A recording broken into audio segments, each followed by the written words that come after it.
Professor Kotze, that reaction from the DA, they say they note judgment but don't feel their constitution was applied. But Judge Lekranch made it clear that it is not his position to declare on the DA's constitution. Yes, that is indeed so, and I think that is one of the missed opportunities of this judgment. But the way in which he approached it is to say, well, I want to interpret what the Constitution is saying. He didn't make a judgment about the constitutional nature in terms of the national constitution, of the DA constitution, which is a different question. But I think what we've heard from that response now is, in a sense, not understanding or want to avoid the fact that a judge does have the authority to interpret their own constitution, and that is what the judge did. The way in which they interpret it is, in a sense, immaterial for the argument, because this was before the court to say what is the official legal interpretation of the DA's constitution, and that is what the judge presented to us all. In order to understand, and in accordance with that interpretation, he said that DA's practice in the past, or the way in which they deal with it now, in this case, was not in accordance with their own constitution. The argument of the DA, therefore, to take it on appeal, I think it's going to be interesting to see what will be their argument.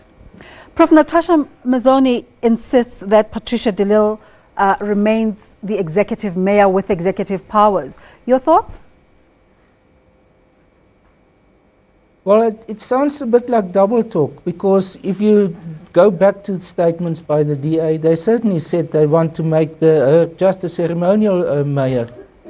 At the same time, they said they want to take away some of her delegated powers. Now, I think what they confused here is the difference between an executive mayor and the mayor of smaller municipalities, the so-called Type B and Type C municipalities, where indeed the positions or the powers of the mayor are delegated to the mayor, but not in the case of the executive mayor. The powers of the executive mayor are regional powers, and they cannot take it away from the executive mayor. Now, what we are hearing here is now a different interpretation of saying that they didn't take away executive powers, but devolved them, which is a very important concept, because it means of taking away powers and giving it to someone else. It's not decentralizing powers. So I think in this case, I'm not sure whether this interpretation is simply in order to salvage the situation because of this morning's judgment, or whether it is indeed the way in which they understand it. But from the interpretation she gave us this morning, it means that Patricia de Lille will have all the powers that are ascribed to an executive mayor in terms of the legislation. Prof, can we just try hold a crystal ball to the matter on the Steenhuisen report? What sort of outcomes can we expect there? Well, it seems like it's really contested now, because on the one hand, Patricia de Lille says she does not have all the information that was presented to the Steenhuisen committee. Well, what we've heard just now is that she indeed had the opportunity.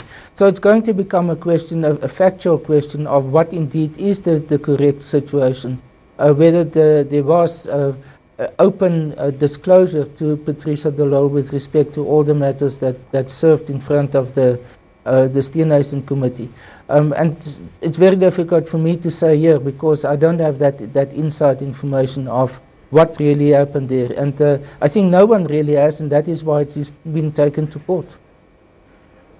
Prof, I'm going to, just to wrap up the interview, just digress a bit and talk about Patricia de Lille's counsel, Advocate Dalim Pofu, a senior member within the EFF. At the weekend, we saw him representing a faction of the ANC in the Limpopo province, and now representing Patricia de Lille in terms of the DA.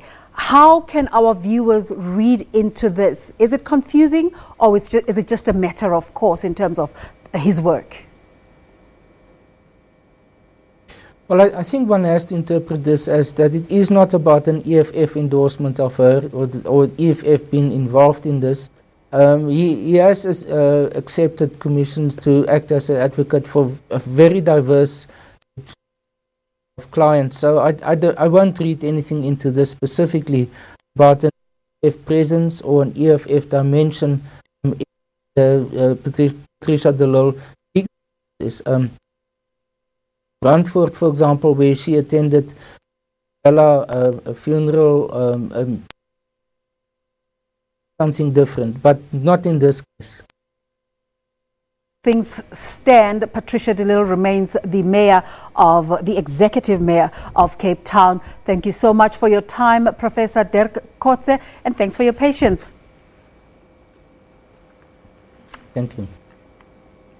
And now the Cape